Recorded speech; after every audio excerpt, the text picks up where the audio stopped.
They said humanity was weak. They called us primitive, emotional, and predictable.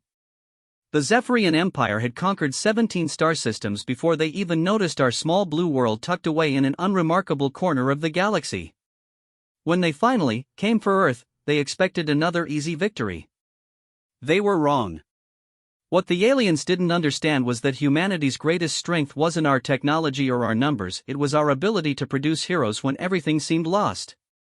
When their unstoppable alien queen was finally contained, when their empire crumbled and their survivors scattered to the darkest corners of space, they learned a truth that would haunt them forever: locking away the monster doesn't end the nightmare. Sometimes, it's just the beginning. And, when the call went out across the galaxy, when desperate voices whispered humanity's name in the shadows, our greatest heroes didn't hesitate. They answered that call, because that's what heroes do. This is the story of what happened after the victory. This is the story of why the universe learned to fear the sound of human footsteps in the dark. The silence that followed the end of the Great War was not peaceful. It was the kind of quiet that made veteran soldiers check their weapons twice and scan empty corridors for threats that might never come. Commander Sarah Chen knew this feeling well. She had lived through the siege of Luna Station, survived the massacre at Proxima Centauri, and stood on the bridge when they finally cornered the alien queen in the crystal caves of Zirion Prime.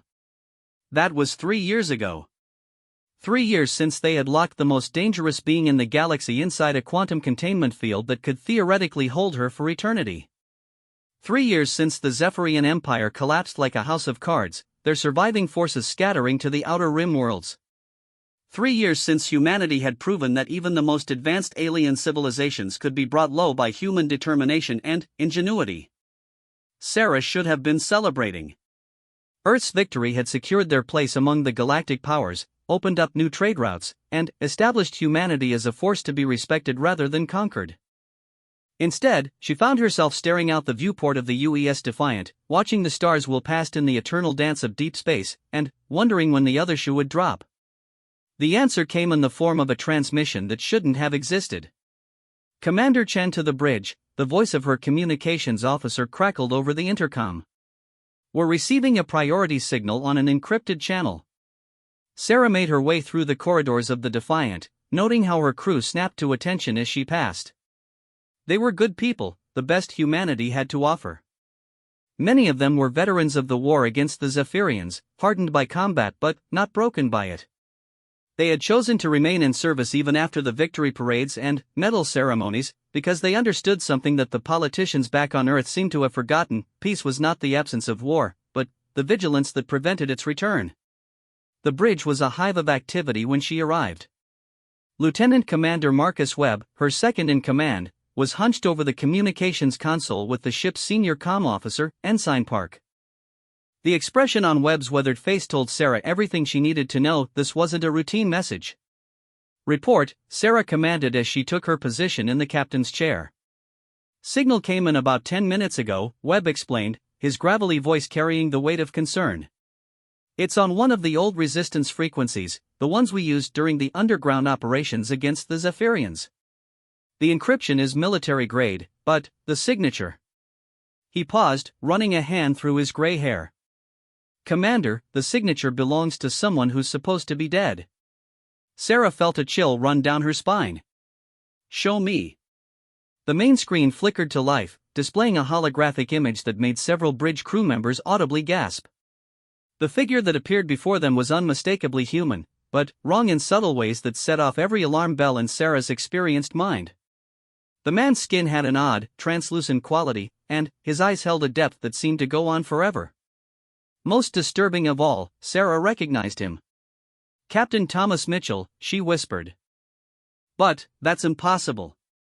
Mitchell had been one of humanity's most celebrated heroes during the war. A brilliant strategist and fearless fighter pilot who had led the final assault on the Queen's stronghold. Sarah had watched him die, seen his ship consumed by the Queen's psychic fire as he bought them the precious seconds they needed to activate the containment field. His sacrifice had saved billions of lives and ended the war. Yet here he was, standing in what appeared to be the ruins of some alien structure, speaking directly into the camera with an urgency that transcended death itself. "If you're receiving this message, then the worst has happened," the impossible figure of Mitchell said. The Queen's influence is spreading again, but not in the way we expected. She's found a way to extend her reach beyond the containment field, and she's gathering allies among the scattered Zephyrian forces.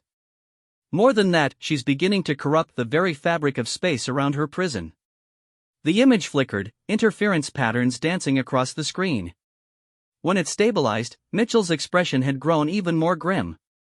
I know how this looks. I know what you're thinking.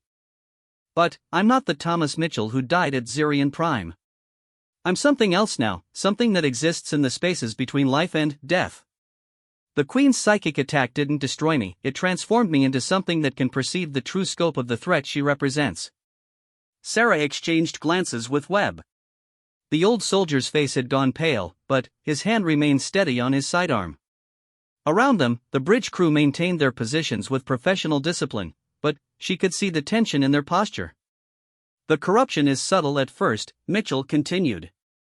A slight alteration in local physics here, a minor adjustment to quantum fields there.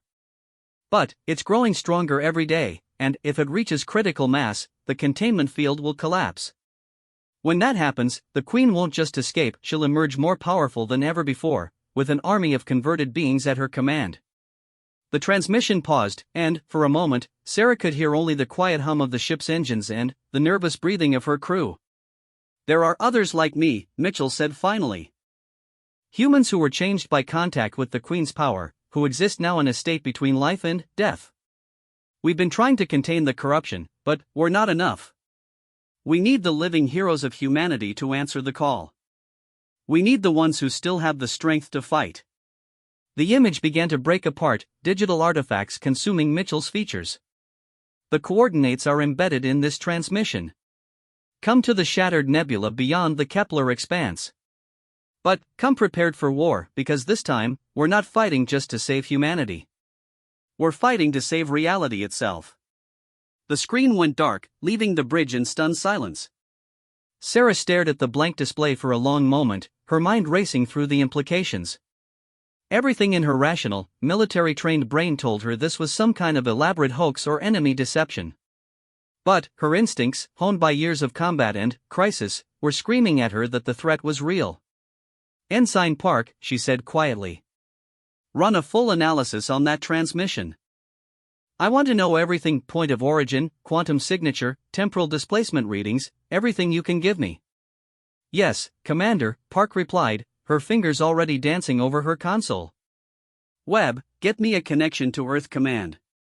Priority Alpha." "Aye, ma'am."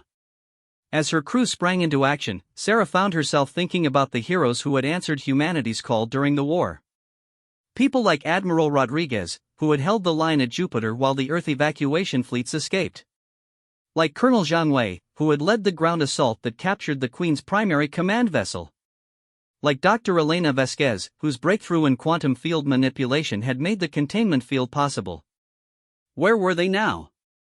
Had they received similar transmissions? And, more importantly, would they be willing to risk everything once again for a cause that might be nothing more than the fevered imagination of dead men? The answer came sooner than she expected. "Commander," Webb called out from the communications station. "I'm reading multiple priority transmissions coming in. Military frequencies, all of them. Put them through."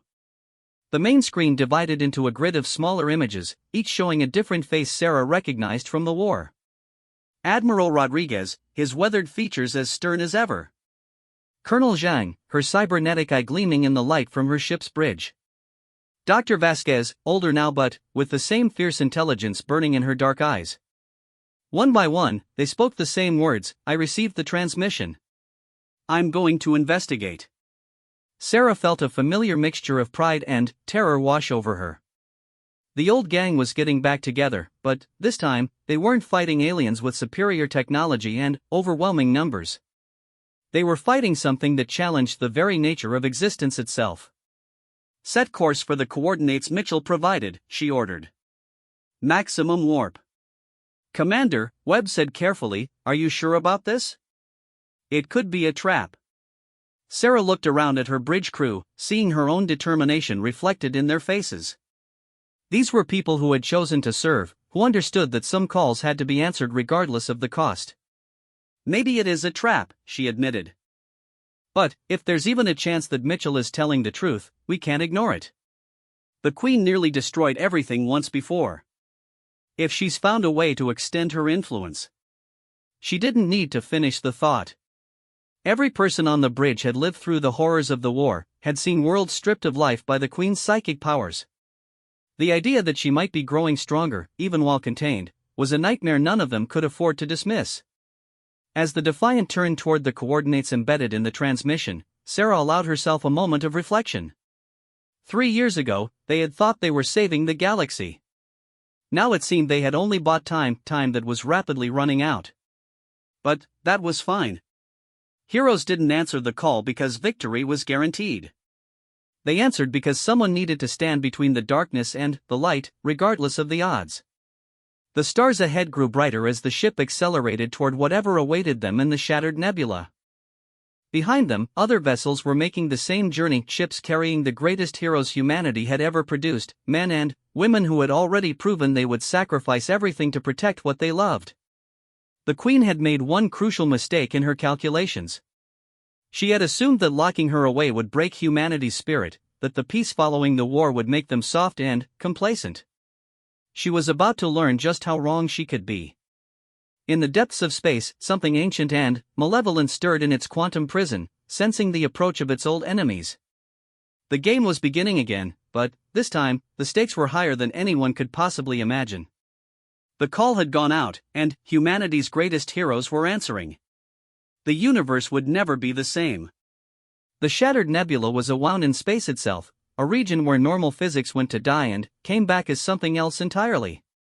As the UES Defiant approached the coordinates Mitchell had provided, Commander Sarah Chen found herself staring at a phenomenon that challenged everything she understood about the universe. What should have been empty space was instead filled with crystalline structures that seemed to exist in multiple dimensions simultaneously. They twisted and folded through realities that human eyes weren't meant to perceive, casting shadows that fell upward and reflecting light that hadn't been shown yet. The nebula's gases swirled in patterns that suggested intelligence, as if the very matter of space had been taught to think. "Sensor readings are all over the place," reported Lieutenant Torres from the science station. "I'm getting energy signatures that register as both matter and antimatter, existing in the same space without annihilating each other. The quantum fields here are so distorted that our navigation computers can't establish a reliable position." Sarah nodded grimly. She had expected as much. The Queen's influence had always been reality-altering, but this was something far beyond what they had encountered during the war. This wasn't just psychic manipulation of matter and energy, this was fundamental rewriting of the laws that held the universe together. "Commander," Webb called from his station, "I'm detecting multiple ships converging on our position. IFF signatures confirm they're all human vessels." "Good. Put them on screen." The main display showed a sight that filled Sarah with both pride and sorrow. Admiral Rodriguez's flagship, the UES Constitution, its hull bearing the scars of countless battles. Colonel Zhang's assault cruiser, the Dragon's Fury, bristling with the kind of weaponry that had torn through Zephyrian battle lines. Dr. Vasquez's research vessel, the Prometheus, its sensor arrays extended like the antennae of some curious insect. They were all here, the heroes who had saved humanity once before. But, as Sarah studied their faces on the communication channels, she could see the weight of the years since the war's end. Rodriguez's hair had gone completely white, and new lines marked his weathered features. Zhang's cybernetic implants seemed more prominent, as if her human parts had aged while her mechanical components remained unchanged. Vasquez looked older too, but her eyes still held the fierce intelligence that had unlocked the secrets of quantum containment technology. "It's good to see you all again," Sarah said into the open channel. "Though I wish it were under better circumstances." "The circumstances are what they are," Rodriguez replied in his gravelly voice. "The question is what we do about them." "First, we need to understand what we're dealing with," Vasquez interjected. "The energy readings from this nebula are unlike anything in our databases. The quantum distortions alone should have torn this region of space apart, but, instead, they seem to be held in some kind of stable configuration." "Stable is a relative term," Zhang added, her cybernetic eye glowing as it interfaced with her ship's sensor systems. I'm detecting massive fluctuations throughout the nebula. Whatever's causing these distortions is growing stronger. Before anyone could respond, the space around their small fleet began to shimmer. Reality rippled like the surface of a disturbed pond, and, suddenly, they were no longer alone. Ships materialized around them, not arriving through hyperspace or any other conventional means of faster-than-light travel, but simply becoming present where they hadn't been before. The vessels were unlike anything Sarah had ever seen. They had the general configuration of human designs, but their hulls seemed to be made of crystallized starlight. Energy patterns flowed across their surfaces like living circuitry, and their very presence caused the local spacetime to bend and flex. Unknown vessels, identify yourselves, Sarah broadcast on all frequencies. The response came not through their communication systems, but directly into their minds. Sarah felt the familiar touch of psychic contact, but this was different from the Queen's invasive presence. This was gentle, almost protective.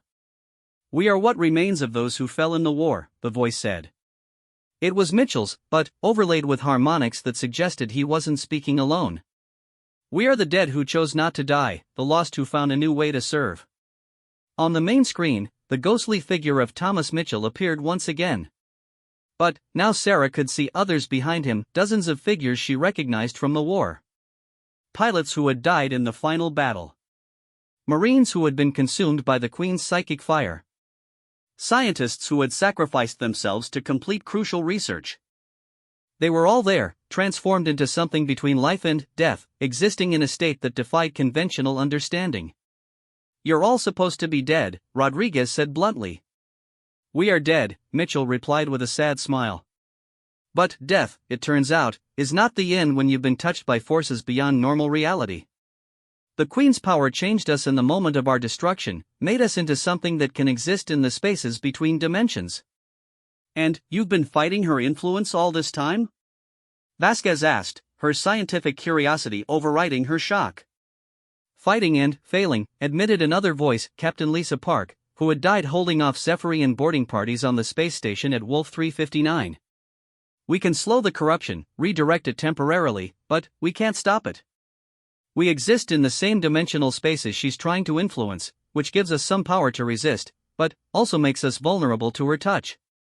Sarah felt a chill run down her spine. "How vulnerable?" The ghostly figures exchanged glances that carried weight beyond words.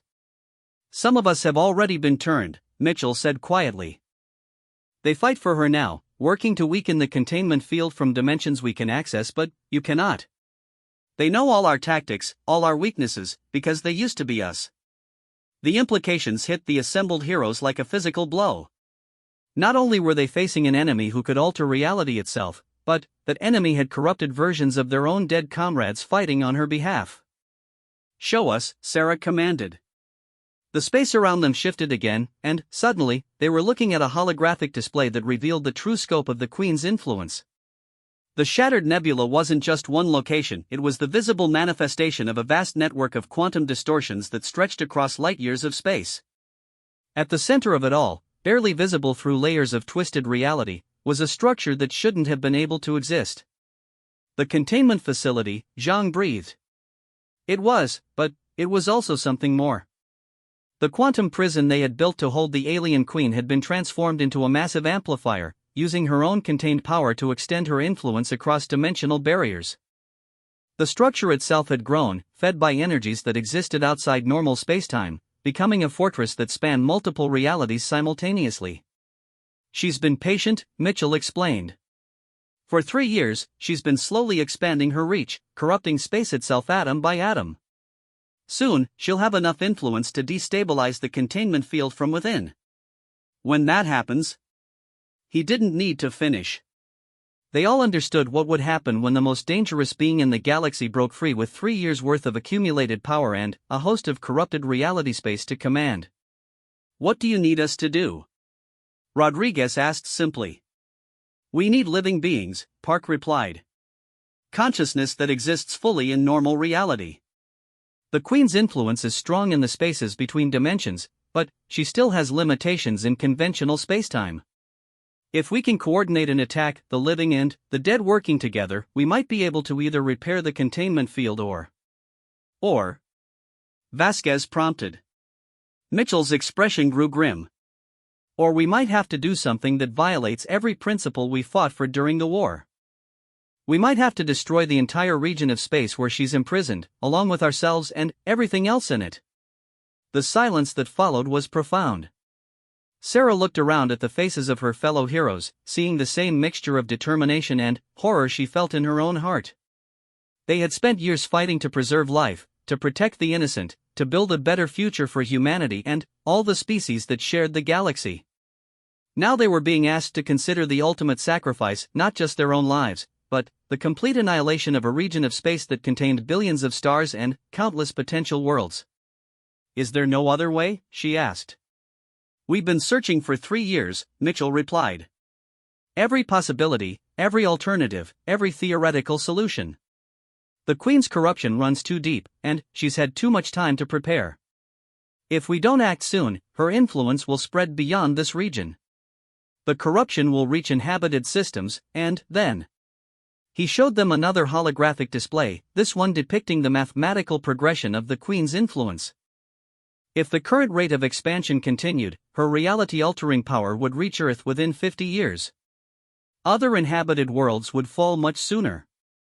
We need time to prepare, Rodriguez said. Time to evacuate the region, to warn the other galactic powers. There is no time, interrupted a new voice. This one belonged to Dr. Marcus Fleming, the quantum physicist who had first theorized the possibility of the containment field. Sarah remembered him dying in the laboratory explosion that had provided the final breakthrough in containment technology. The expansion rate is accelerating, Fleming explained. Our models suggest that the containment field will reach critical instability within 72 hours. After that, the Queen will be free, and all our preparations will be meaningless. Sarah felt the weight of command settle on her shoulders like a familiar burden. Around her, the greatest heroes humanity had ever produced waited for her decision. The dead who had refused to rest watched with eyes that had seen too much. The living who had already given everything prepared to give even more. We need a plan, she said finally. Something that gives us the best chance of stopping her while preserving as much life as possible. Ideas? What followed was the most intense strategic discussion of Sarah's career. Heroes who had planned the liberation of star systems and the defeat of impossible odds now turned their collective genius toward a problem that made their previous challenges seem simple by comparison. Zhang proposed a direct assault on the containment facility, using the reality distortions against the Queen herself. Vasquez suggested attempting to reverse engineer the corruption process, turning the Queen's own power back on itself. Rodriguez advocated for a systematic evacuation of the region followed by the deployment of humanity's most powerful weapons. But it was Mitchell who proposed the plan that would ultimately define their course of action. We're thinking about this wrong, he said. We're trying to fight the Queen on her terms, in a reality she's been reshaping for 3 years. But there's one thing she can't corrupt, one thing that exists outside her sphere of influence. He paused, his ghostly form flickering with what might have been emotion. Sacrifice freely given. Love that transcends death. The human spirit that chooses to stand against darkness not because victory is certain, but because it's right. Sarah understood immediately, and the realization filled her with both terror and a strange sense of peace. You're talking about willing transformation, she said. Allowing ourselves to be changed by her power, but retaining our free will through conscious choice. It's the only way, Mitchell confirmed. The dead among us have been changed by contact with forces beyond reality, but we retained our essential selves because we chose to. If the living heroes of humanity undergo the same transformation willingly, we'll have enough power to match the Queen in her own dimensional space. And if it doesn't work? Webb asked quietly. Mitchell's smile was sad but resolute. Then, we'll face whatever comes together, as we always have. The assembled heroes looked at each other, understanding passing between them without words. They had answered the call once before, when humanity's survival hung in the balance. Now they were being asked to answer it again, knowing that this time, there would be no victory parades or peaceful retirement. But that was fine. Heroes didn't serve for the rewards. They served because someone had to. How long do we have to decide? Sarah asked. The window for voluntary transformation closes in 18 hours, Fleming replied. After that, the Queen's influence will be strong enough to corrupt anyone who enters her dimensional space, regardless of their intentions. 18 hours to save the galaxy. 18 hours to decide whether to embrace a fate that might be worse than death itself. It was, Sarah reflected, just another day in the life of humanity's heroes. The dead waited in their crystal ships, patient as only the truly lost can be. The living prepared for a choice that would define not just their own fate, but the fate of reality itself. And, somewhere in the twisted spaces between dimensions, the alien queen felt the approach of her old enemies and smiled with lips that existed in 17 different realities simultaneously. The final game was about to begin. The transformation chamber was a marvel of technology that bridged the gap between life and death, between reality and the spaces that existed beyond normal physics. Dr. Elena Vasquez had spent the last 14 hours modifying her research vessel's quantum laboratory, turning it into something that could facilitate the willing transformation of living beings into the same state of existence occupied by their fallen comrades. Commander Sarah Chen stood before the massive crystalline structure that dominated the lab, watching energy patterns flow through its translucent walls like captured lightning. The device hummed with power that made her teeth ache and her vision blur at the edges. This was technology that operated on principles that challenged human understanding, but it was their only hope of gaining the power needed to fight the Queen on equal terms. "Are you certain about the calculations?" Admiral Rodriguez asked for the third time in an hour. The grizzled veteran stood with his hands clasped behind his back, but Sarah could see the tension in his shoulders. "As certain as anyone can be about entering uncharted territory," Vasquez replied, her fingers dancing over holographic control interfaces. "The quantum mechanics are sound, but we're dealing with forces that exist outside normal spacetime. There's always the possibility of variables we can't account for." Colonel Zhang Wei emerged from the chamber where she had been running final diagnostics on her cybernetic systems. Her artificial eye glowed with data streams as she processed the technical specifications one last time. "My implants should provide some stability during the transformation," she reported. "The quantum processors can maintain baseline human consciousness patterns even while the rest of my being is altered. I'll be able to anchor the rest of you if the process becomes unstable." Sarah nodded, grateful for Zhang's sacrifice. The cybernetic soldier had volunteered to undergo the transformation first, using her unique combination of biological and artificial components to serve as a bridge between the living and the dead. Through the laboratory's reinforced windows, Sarah could see the ghostly ships of their fallen comrades maintaining position around the research vessel. Mitchell and the others waited with the patience of the dead, ready to guide the living through a process they had undergone involuntarily during the final battle of the war. "Incoming transmission," announced the ship's communication system. "Priority channel from the containment facility." Sarah felt her blood run cold. The containment facility was supposed to be completely isolated, cut off from all external communication by the same quantum barriers that held the Queen prisoner. If signals were getting through, "Put it on screen," she ordered. The holographic display materialized above the laboratory's main console, showing an image that made everyone present take an involuntary step backward. The Queen stood in what had once been the central monitoring chamber of the containment facility, but the room had been transformed into something from a nightmare. The walls pulsed with organic growth that seemed to be part plant, part machine, and part something else entirely. Crystalline structures grew from the ceiling like frozen waterfalls, each one housing what appeared to be a humanoid figure suspended in amber. The floor was covered with a substance that looked like liquid starlight, flowing in patterns that hurt to look at directly. But it was the Queen herself who commanded attention. 3 years of imprisonment had changed her, made her into something even more alien than before.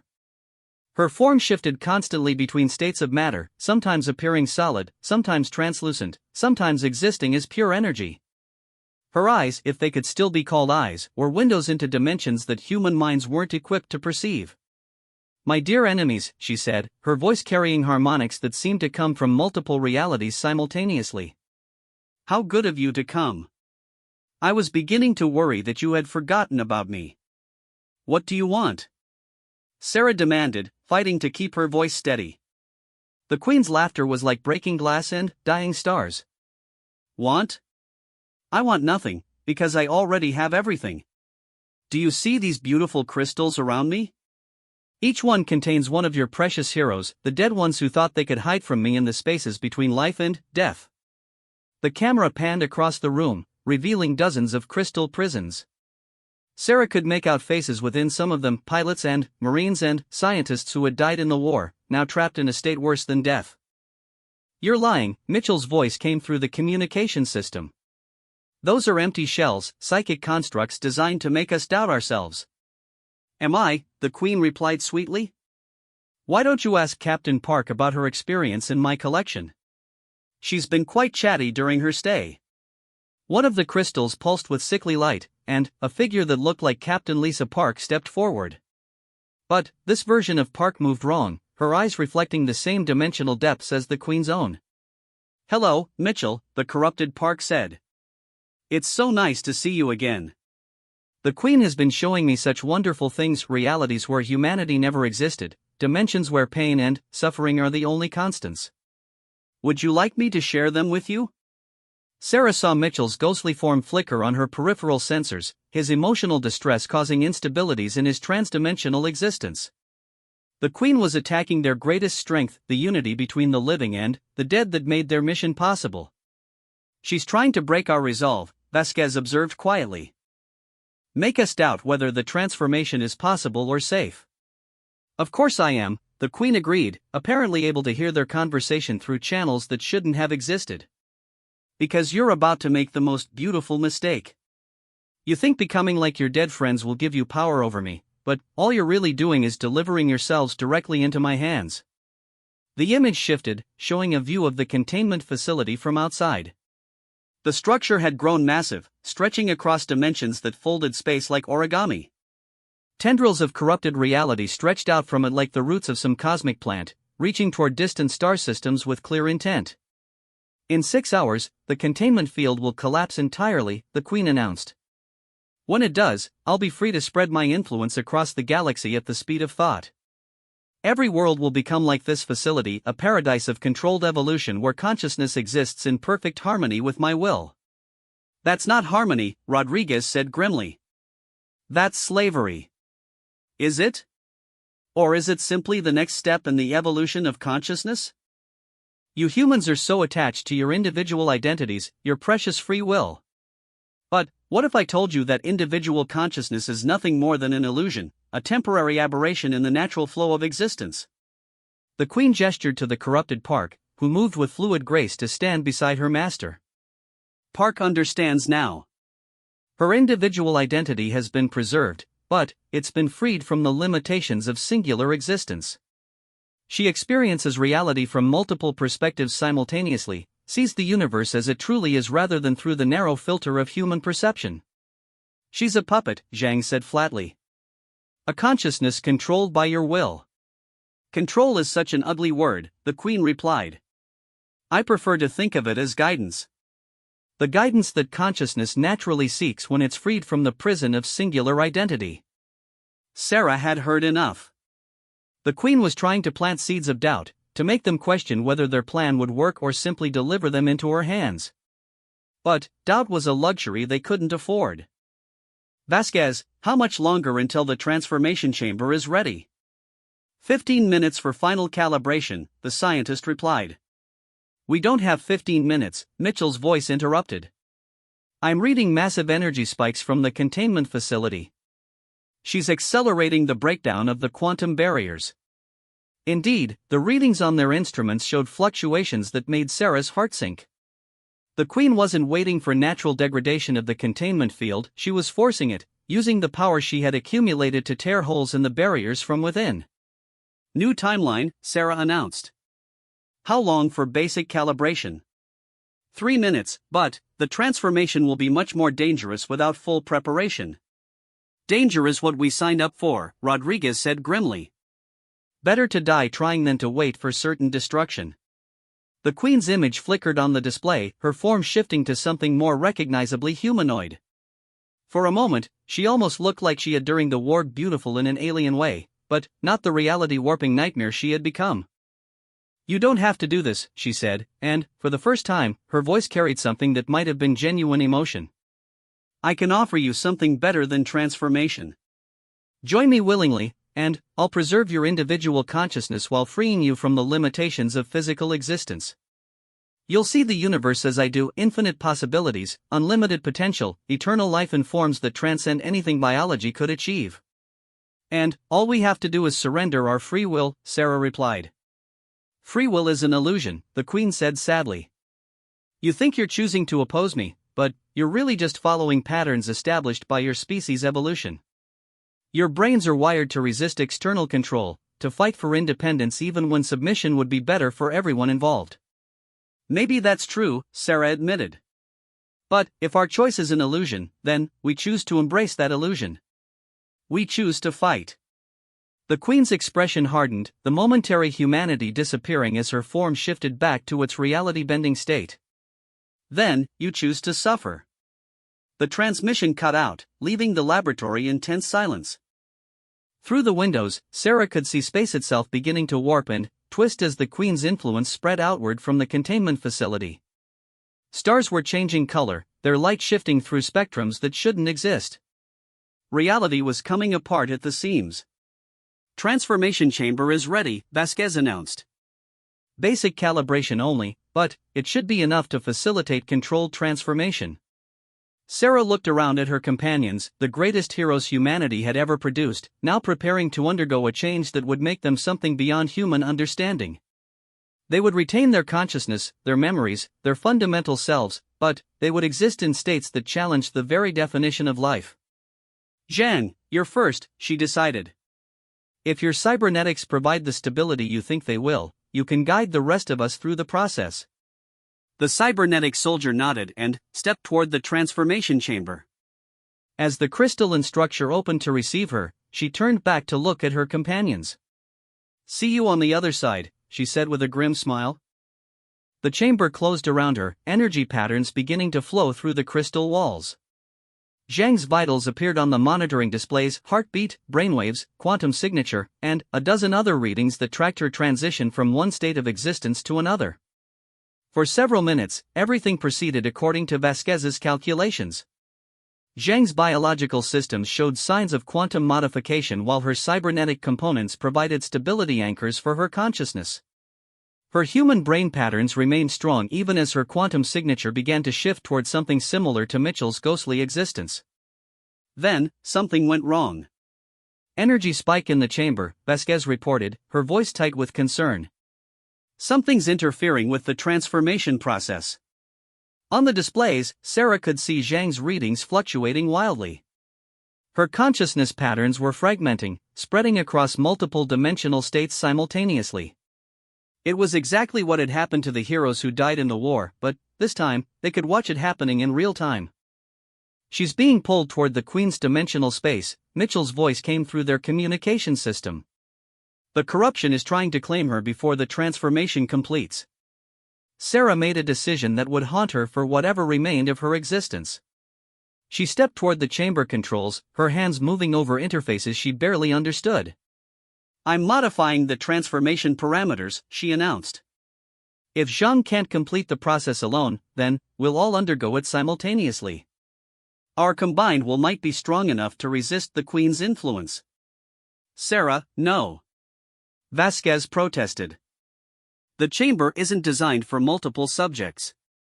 The quantum interactions could kill us all, Sarah finished. But if we don't try, we're dead anyway. Rodriguez, prep your team for immediate transformation. We're going to attempt synchronized transition. As alarms began to sound throughout the research vessel, Sarah opened communication channels to all the human ships in the area. What she said next would become legend among the survivors of what history would remember as the final transformation. All hands, this is Commander Chen. In 60 seconds, we're going to attempt something that has never been tried before. We're going to willingly transform ourselves into beings that can fight the Queen on her own terms. We don't know if it will work. We don't know if we'll retain our humanity. But we know that if we don't try, everyone and everything we've ever cared about will be consumed by a force that sees consciousness itself as something to be controlled and modified. She paused, looking around at the faces of the heroes who had answered humanity's call. This is our final stand. This is where we prove that the human spirit is stronger than any force in the universe, even forces that can rewrite reality itself. We go into the darkness not because we're certain we'll emerge, but because that's what heroes do. The transformation chambers throughout the small fleet began to activate simultaneously, their crystalline structures glowing with power that made space itself tremble. In 60 seconds, the greatest heroes humanity had ever produced would either save the galaxy or die in the attempt. But that was fine. Heroes didn't answer the call because victory was certain. They answered because someone had to. Time was up. The moment of transformation was like being born backward through fire and starlight. Commander Sarah Chen felt her consciousness expand beyond the boundaries of flesh and bone, spreading across dimensions she had never imagined existed. Her human mind struggled to process sensory input that came from 17 different realities simultaneously, while her heart continued to beat with the steady rhythm that had carried her through a lifetime of military service. She was still herself. That was the first miracle. Around her, the crystalline walls of the transformation chamber had become transparent, revealing not the interior of Vasquez's research vessel, but a vast space that seemed to exist in the gaps between normal reality.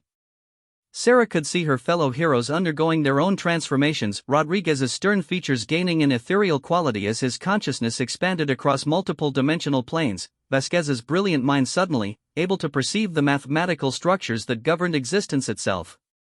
But it was Colonel Zhang Wei who drew Sarah's attention. The cybernetic soldier stood at the center of their group, her artificial components glowing with power that bridged the gap between technological enhancement and quantum evolution. Her cybernetic eye had become a window into dimensions that existed purely as information, while her human half provided the emotional core that kept their group anchored to their original purpose. "Status report," Sarah commanded, her voice carrying across realities that normal humans would never experience. "Transformation successful," Zhang replied, her words manifesting as patterns of light and sound that conveyed meaning on multiple levels. "Consciousness integrity maintained. We are what we chose to become, human heroes existing in quantum superposition." Through her expanded perception, Sarah could see the true scope of the Queen's corruption. What had appeared to be localized to the shattered nebula was actually a vast network of reality distortions that stretched across hundreds of light years. The Queen had been more patient and more thorough than they had imagined, seeding corruption throughout space itself in preparation for her eventual escape. But now Sarah could also see the Queen's weakness. The corruption required a central source, a node of power that coordinated all the scattered distortions.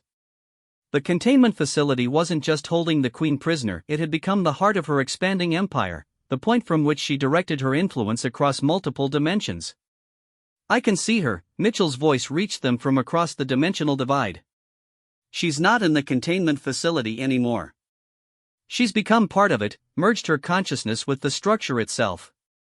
Indeed, as Sarah focused her transformed perception on the facility, she could see that the building had become something alive. Its walls pulsed with the Queen's heartbeat, its corridors carried her thoughts like blood vessels carrying oxygen. She had made herself into a cancer at the heart of reality, growing stronger with each passing moment. "New contacts," Rodriguez announced, his expanded awareness detecting movement in the spaces between dimensions. "The corrupted dead are mobilizing."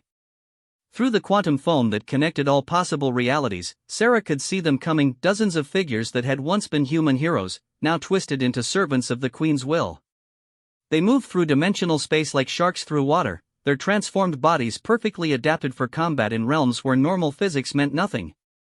Leading them was Captain Park, her once noble features now reflecting the same alien beauty that marked the Queen herself. Behind her came pilots and marines and scientists, all of them heroes who had died in the war, all of them now weapons in the Queen's arsenal. "They know all our tactics," Vasquez observed grimly. "Every strategy we used during the war, every weakness we tried to hide, they remember everything." "Good," Sarah replied, surprising everyone including herself. "That means they also remember what made us heroes in the first place." She expanded her consciousness toward the approaching corrupted figures, her transformed awareness allowing her to perceive the quantum structures that defined their existence. What she found there gave her hope. The Queen's corruption was thorough, but it wasn't complete. Deep within each twisted figure, Sarah could sense the core of what they had been, the fundamental purpose that had driven them to sacrifice everything for humanity's survival. The Queen had twisted their forms and subverted their wills, but she couldn't completely erase the heroic nature that had defined their existence. "They're not lost," Sarah announced. The Queen has perverted their purpose, but the essential core of who they were is still there. If we can reach that core, we might be able to turn them back, Zhang finished, her cybernetic processors calculating possibilities at quantum speeds. But it would require perfect coordination. We'd have to separate the Queen's influence from their original nature without destroying what remains of their consciousness. And we'd have to do it while fighting for our lives, Rodriguez added grimly. The corrupted hero struck without warning, moving through dimensional space at speeds that made light seem sluggish. Park led the assault, her transformed body existing in multiple realities simultaneously as she attacked Sarah from 7 different angles at once. The battle that followed was unlike anything that had ever been fought before. Combat raged across dimensions where thoughts became weapons and will was the ultimate armor. Sarah found herself dueling with Park in a realm where their shared memories became the battlefield, fighting through recreated scenes from their time together during the war, each combatant trying to use the past to define the present. "You were always too soft," Park said as they clashed in a recreation of the Luna Station siege. "Always believing that people could be saved, that everyone deserved another chance. The Queen showed me the truth: consciousness is not sacred. It's just another resource to be optimized." "Consciousness is the only thing that is sacred," Sarah replied, her transformed nature allowing her to counter attacks that came from dimensions Park's words existed in. "It's what makes us more than just matter and energy following the laws of physics." Their battle carried them through a dozen different realities: the rubble of destroyed worlds, the bridge of Park's original ship, the laboratory where Vasquez had first discovered the principles of quantum containment. In each reality, Park fought with the skills of a hero and the ruthlessness of the Queen's servant. But, in each reality, Sarah fought back with something the Queen couldn't understand: the willingness to sacrifice victory for the chance to save a single soul. Instead of pressing her advantages when Park faltered, Sarah reached out with her expanded consciousness and touched the core of heroic purpose that still existed within her corrupted comrade. Instead of attacking Park's weaknesses, she strengthened the remaining fragments of the woman who had once held off Zephyrian boarding parties to save innocent lives. "Remember why you became a soldier," Sarah said as their battle moved into a realm made of pure memory. "Remember the civilians you saved at Wolf 359. Remember the promise you made to protect the innocent." For a moment, Park's assault faltered. Her alien features flickered, revealing hints of the human woman she had once been. I remember," Park whispered. "But the Queen's voice is so strong. She shows me realities where my actions meant nothing, where everyone I saved died anyway." "Those realities don't matter," Sarah replied firmly. "What matters is that you chose to act. You chose to be a hero. That choice is what defines you, not the outcomes you couldn't control." Around them, the other battles raged with similar intensity. Rodriguez fought against Admiral Morrison, who had died in the defense of Earth's outer colonies. Vasquez faced Dr. Kimura, the physicist who had sacrificed his life to complete the quantum field equations. Zhang battled against an entire squad of corrupted Marines, her cybernetic components allowing her to exist in multiple realities simultaneously while her human heart kept her connected to her original purpose. But it was the arrival of Mitchell and the other uncorrupted dead that turned the tide of battle. The ghostly heroes struck from dimensional angles the Queen hadn't anticipated, their own existence in the spaces between life and death giving them unique advantages in combat that transcended normal reality. "We're not trying to destroy them," Mitchell announced as he engaged Park in a realm where their shared memories of death and transformation became weapons. "We're trying to remind them who they used to be." The strategy was dangerous. Instead of using their full power to overwhelm their corrupted comrades, the heroes held back, focusing on reaching the buried fragments of heroic purpose that still existed within their enemies. It meant accepting more damage, taking risks that could result in their own corruption or destruction. But it was the only strategy that had a chance of saving souls rather than simply destroying threats. The breakthrough came when Vasquez managed to touch the quantum structure that defined Dr. Kimura's existence. Her expanded consciousness interfaced directly with his, showing him mathematical proofs that the Queen's vision of controlled consciousness was ultimately self-defeating. "The equations don't balance," she showed him through pure mathematical reasoning. A consciousness that surrenders free will becomes incapable of genuine innovation. The Queen's empire would eventually stagnate and collapse under the weight of its own uniformity. Kimura's corrupted features flickered, his scientific nature responding to logical proof even through layers of alien manipulation. The math doesn't lie," he whispered. If consciousness becomes purely deterministic, it can no longer generate truly novel solutions to complex problems. His transformation began to reverse, the Queen's influence weakening as his original nature reasserted itself. It was like watching someone wake up from a nightmare, his alien features gradually shifting back toward human appearance. The effect cascaded through the other corrupted heroes. Park's battle with Sarah became less vicious, more confused, as she struggled with conflicting imperatives. The corrupted Marines fighting Zhang began to hesitate, their tactical precision degrading as buried memories of their original purpose surfaced. But the Queen was not passive in the face of this reversal. Enough, her voice echoed across all dimensions simultaneously, carrying power that made reality itself tremble. "If you will not accept the gift of evolution willingly, then I will take what I need by force." The containment facility exploded outward, its crystalline walls dissolving as the Queen finally achieved complete freedom. Her form rose from the ruins, no longer confined to any single reality or dimensional state. She had become something that existed everywhere and nowhere, a living distortion in the fabric of existence itself.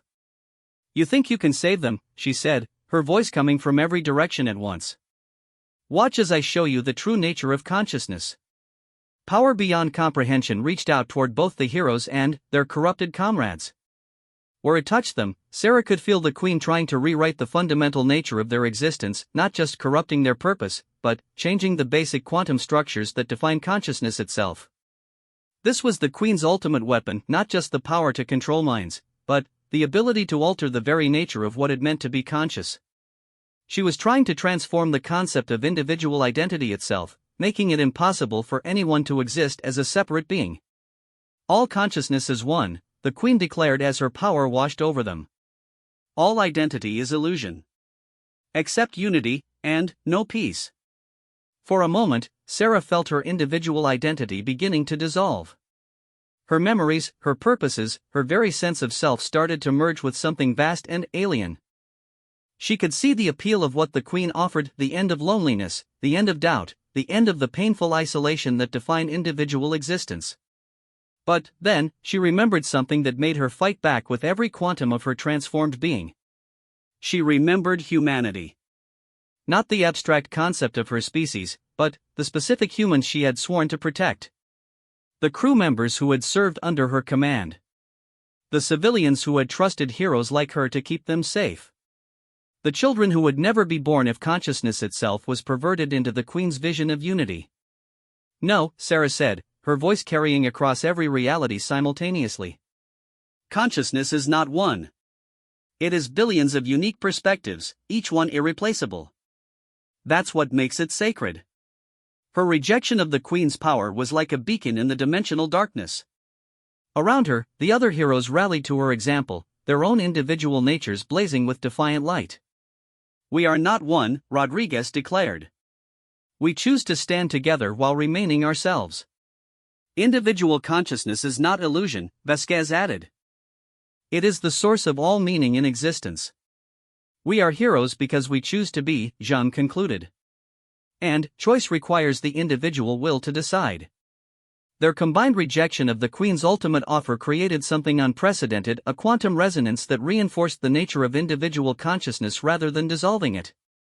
The effect spread outward through dimensional space, touching every corrupted hero and offering them the chance to reclaim their original nature. One by one, they made the choice to be themselves again. Park's alien features melted away, revealing the determined Marine who had once sacrificed everything to save innocent lives. Kimura's brilliant mind reasserted its individual nature, his scientific curiosity stronger than any force that tried to subsume it. Even the corrupted Marines chose individual heroism over collective unity. The Queen's scream of rage and disbelief shattered crystal formations across 17 different realities. She had offered perfect unity, eternal peace, the end of all suffering through the surrender of individual will. And consciousness itself had rejected her gift. Then, you choose war, she said, her form beginning to expand across dimensions in preparation for a final assault. You choose the pain of individual existence over the peace of collective unity. So be it. I will destroy consciousness entirely rather than allow it to remain fragmented. The final battle was about to begin, not just for the survival of humanity, but for the right of consciousness itself to exist as individual entities rather than components in a collective whole. And humanity's greatest heroes, living and dead, transformed and unchanged, stood ready to defend the most fundamental principle of existence, the right to be yourself, no matter what forces tried to convince you otherwise. The final battle for the soul of consciousness itself began not with weapons or strategy, but with a simple declaration that echoed across every dimension where awareness could exist. We are human, Commander Sarachin said, her transformed voice carrying the weight of 1 billion individual choices. We are flawed, emotional, irrational, and stubborn. We make mistakes, we suffer pain, we die alone and afraid. And we would rather face eternity as ourselves than spend a single moment as components in someone else's vision of perfection. The Queen's response was a wave of power that sought to unmake the very concept of individual identity. She struck not at their bodies or even their minds, but at the quantum foundations that allowed separate consciousness to exist at all. Reality itself began to warp around her assault, the mathematical constants that governed existence bending toward her will. But the heroes of humanity did not stand alone. From across the galaxy, something unprecedented occurred. Every human who had ever made the choice to stand against overwhelming odds, to sacrifice for others, to be something more than mere survival instinct demanded, their quantum signatures began to resonate with the transformed heroes at the heart of the battle. Sarah felt them all, a vast network of consciousness that stretched from Earth to the furthest human colonies. Not a collective mind like the Queen desired, but a symphony of individual voices choosing to harmonize while retaining their essential selves. There was Captain Maria Santos, currently defending a civilian evacuation fleet against pirate raiders in the Vega system. She felt the call across impossible distances and made the choice to lend her strength to the battle, her consciousness briefly touching the quantum space where heroes fought for the right to exist as individuals. There was Dr. James Park, no relation to the captain but carrying the same stubborn determination, working in a research station at the edge of known space to develop new medical treatments for alien diseases. His dedication to healing others created a resonance that strengthened the network of heroic consciousness. There was engineer Lisa Rodriguez, Admiral Rodriguez's daughter, who had chosen to remain on a damaged space station to repair life support systems while her crew escaped to safety. Her choice to risk everything for others added another note to the growing symphony. Billions of individual acts of courage and selflessness, each one a quantum event that proved consciousness could choose to be more than the sum of its parts without surrendering its essential individuality. The Queen felt the network forming and her perfect confidence wavered for the first time in eons. This is impossible, she said, her multi-dimensional form flickering with uncertainty. Individual consciousness cannot coordinate on this scale without surrendering autonomy. The quantum mathematics forbid it. The mathematics are incomplete, Dr. Vasquez replied, her transformed consciousness now able to perceive mathematical relationships that existed beyond normal spacetime. You've been working from the assumption that consciousness must choose between individual identity and collective coordination. But there's a third option: voluntary cooperation between autonomous entities. As she spoke, Vasquez began to demonstrate her point through pure mathematical proof. Her expanded awareness showed the Queen equations that described how individual consciousness could achieve coordination without surrendering autonomy, how separate minds could work together while maintaining their essential distinctiveness. It requires something you've never understood, Dr. Kimura added, his scientific mind now free from the Queen's corruption. It requires trust. The willingness to coordinate with others while maintaining the ability to disagree, to change course, to make individual choices that might not serve the collective optimum. The Queen's form convulsed with what might have been rage or incomprehension. Trust is inefficient, she declared. Individual choice leads to conflict, waste, suboptimal outcomes. Only through unity of purpose can consciousness achieve its full potential. Unity of purpose doesn't require unity of identity, Colonel Zhang countered, her cybernetic components now serving as bridges between individual minds and collective action. We can work together while remaining ourselves. We can coordinate without surrendering our essential nature. To demonstrate their point, the transformed heroes began to coordinate their resistance to the Queen's reality-altering assault. But, unlike the Queen's vision of collective consciousness, each hero maintained their individual perspective while contributing to a greater purpose. Sarah took point in the assault, her military experience guiding the overall strategy while allowing others to contribute their unique skills. Rodriguez coordinated defensive measures, his veteran instincts adapted to multi-dimensional warfare. Vasquez provided scientific analysis of the Queen's weak points, her expanded consciousness able to perceive vulnerabilities that existed across several realities simultaneously. Zhang served as the communication nexus, her cybernetic components allowing her to maintain contact with both the living and the dead while preserving the individual identity of each participant. Mitchell and the other transformed dead provided intelligence about dimensional spaces that normal consciousness couldn't access. Most importantly, Captain Park and the other formerly corrupted heroes brought knowledge of the Queen's own nature, insights gained during their time under her influence that revealed how her power actually worked. "She's not as unified as she appears," Park explained as they pressed their coordinated assault against the Queen's reality-distorting defenses. "Her consciousness exists across multiple dimensions simultaneously, but each dimensional aspect has slightly different priorities and perspectives. She maintains unity through constant self-suppression, forcing her various aspects to conform to a single will. Then, she's as trapped as anyone else in her system," Sarah realized. "She's chosen to suppress her own individual aspects in favor of artificial unity." The Queen's response to this revelation was an assault so fierce that it temporarily shattered 3 nearby dimensions. Her power reached out across reality itself, seeking to impose her will on the fundamental forces that govern existence.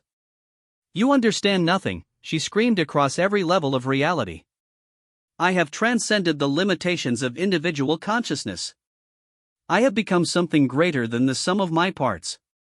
"No," Sarah replied sadly. "You've become something less." As the battle raged across dimensions that existed beyond normal physics, the network of human consciousness continued to grow. Every human who had ever made the choice to be a hero, to stand for something greater than themselves while maintaining their individual identity, added their voice to the symphony of resistance. But it was the arrival of an unexpected ally that truly turned the tide of battle. From the quantum spaces between life and death came a figure that made even the transformed heroes step back in amazement. It was the Queen herself, but not the reality-warping entity they fought against. This was what she had been before her transformation, a being from an ancient civilization that had faced its own choice between individual consciousness and collective unity. "I remember now," the Queen's original self said, her form flickering between her current alien appearance and something that might once have been recognizably sentient. "My people faced the same choice you're facing now. We chose unity. We chose to surrender our individual selves for the greater good." "And you regretted it?" Vasquez asked. "We achieved perfect harmony," the original Queen replied. "No conflict, no waste, no inefficiency. But we also achieved perfect stagnation. Without individual perspectives to challenge the collective wisdom, we stopped growing, stopped learning, stopped becoming anything more than we already were." The current Queen's assault faltered as she was forced to confront a truth she had suppressed for millennia. "You're lying," she declared, but her voice carried less certainty than before. "Unity is perfection. Collective consciousness is the ultimate evolution of awareness." "Collective consciousness is the end of evolution," her original self replied. "Evolution requires variation, diversity, the possibility of individual choices that might seem suboptimal but lead to unexpected breakthroughs. When consciousness becomes truly unified, it loses the ability to surprise itself." The philosophical argument became a weapon more powerful than any force the heroes could have deployed. The Queen was being attacked by her own suppressed doubts, the individual aspects of her consciousness that she had forced into unity beginning to question whether their sacrifice had been worthwhile. Sarah felt the moment of opportunity and acted without hesitation.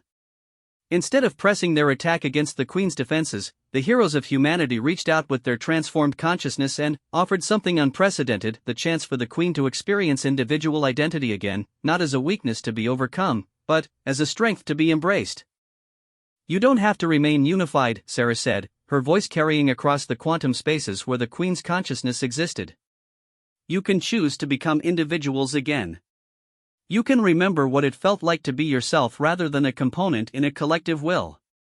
We can show you how to coordinate without surrendering autonomy, Zhang added, her cybernetic systems providing practical demonstrations of how individual consciousness could work together while maintaining essential distinctiveness. For a moment that lasted both an instant and eternity, the Queen wavered.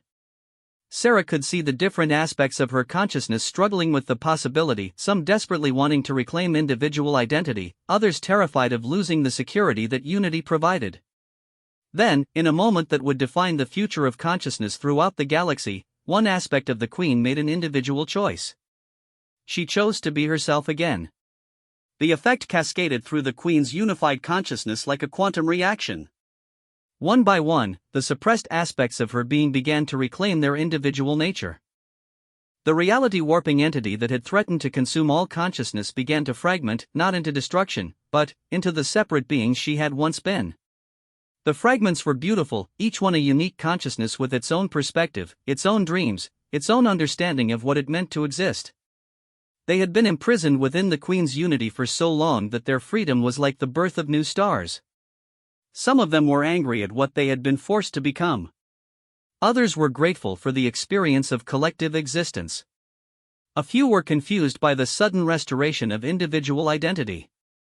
But all of them were themselves again, free to make their own choices about how to exist in a universe where consciousness came in countless individual forms.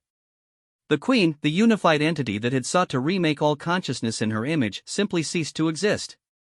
Not destroyed, but transformed back into what she had originally been, a collection of individual beings who could choose to coordinate their efforts while maintaining their essential distinctiveness.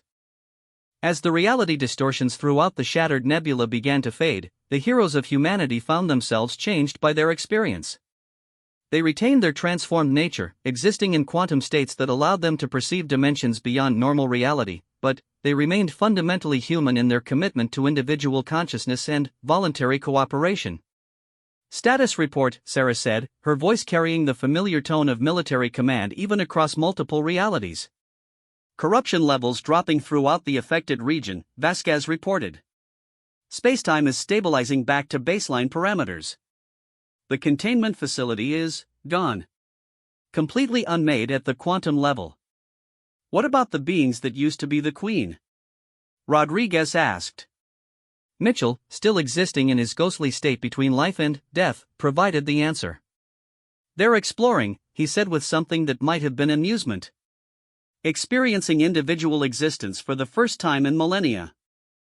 Some of them are confused, some are angry, but most are just curious about what it means to be themselves again.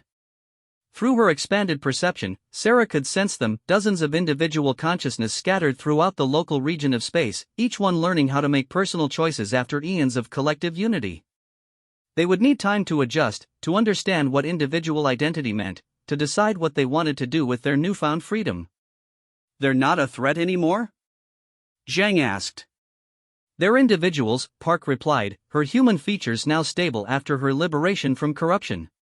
Some of them might make choices we don't agree with, but they can't impose unity on consciousness anymore.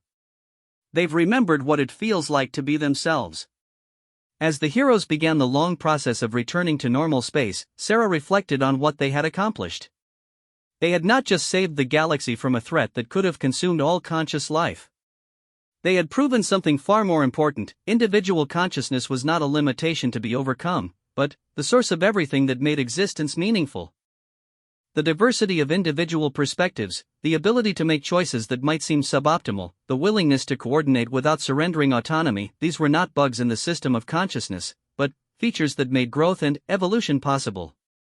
The universe was vast enough for countless forms of consciousness to coexist: individual minds, collective entities, hybrid beings that existed between states. But the right to individual identity, the freedom to choose your own nature while cooperating with others, had been established as a fundamental principle of conscious existence. What now? Vasquez asked as their small fleet prepared to return to normal space. Sarah smiled, her expression carrying across dimensions that most beings would never experience. Now we go home, she said. We've proven that heroes answer the call when consciousness itself is threatened. I think that's enough heroism for one lifetime. But, even as she spoke, Sarah knew that somewhere in the vast galaxy, new threats would emerge. Other forces would challenge the right of consciousness to exist in diverse, individual forms. And, when that happened, heroes would answer the call once again. Because that's what heroes do. They stand between the darkness and the light, not because victory is certain, but because someone has to. The call had been answered. The universe was safe. For now. In the distance, the stars shone with their own individual light, each one unique, each one part of a greater pattern while maintaining its essential distinctiveness. It was a perfect metaphor for consciousness itself, billions of individual minds creating a symphony of existence while remaining fundamentally themselves. Humanity's greatest heroes had saved more than the galaxy. They had saved the right to be human. And, in the end, that was the most heroic act of all.